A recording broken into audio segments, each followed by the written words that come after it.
Hello everyone, welcome to this video. Today we are going to learn how to create snippets for Java in Visual Studio Code. So if you are not familiar with snippets, then here is what it is. So you know that to be able to print a simple thing in Java, we need a class, we need a main method for that, and then we need to write the print statement inside the main method. But if you create a snippet for the class and method, your work will be so easy. Let's see what I mean. Class, and then hit tab. You can see the class is created, the main method for that is created, and then we have a place, and then we can simply write the print statement, or we can even create another snippet for print statement. So to create such snippets, come down to the gear icon, click on it, and go to user snippets. If you see a java.json file in here, just click on it. If you don't see one, try to find it in this list and click on it. So let's open it. And now see, here I have already defined one of the snippets, which is the one I used right now, class snippet. And to be able to create another one, I have to separate this with a comma. And now with a new snippets inside the double quotations goes, let's say we are gonna create a snippet for println function. So println, and then a colon followed by braces. Inside braces goes three things: prefix, body, and description.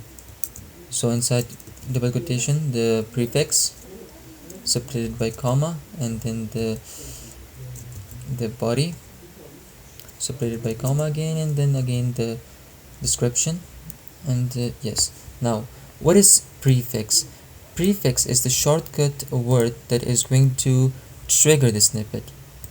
So let's say println, and the body is the actual code that will be expanded once you write this println and hit tab button.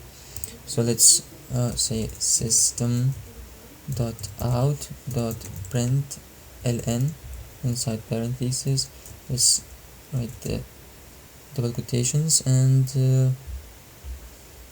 semicolon, and let's insert backslash here so that these two quotations will be ignored. And let's create a place for the cursor in here by $sign and 0. And this is it. No, we are not done yet. We have to insert description for our own self. So println function, and I think it looks good. Let's save it, Ctrl+S, and let's see if it works or not. So we created, okay, let's clear it, and class, and then the class name is going to be practice, and then the println. Yes, as you can see, it works perfectly fine. So this is how you create snippets in Visual Studio Code for Java. If it helped, make sure to give us thumbs up, and see you in the next video.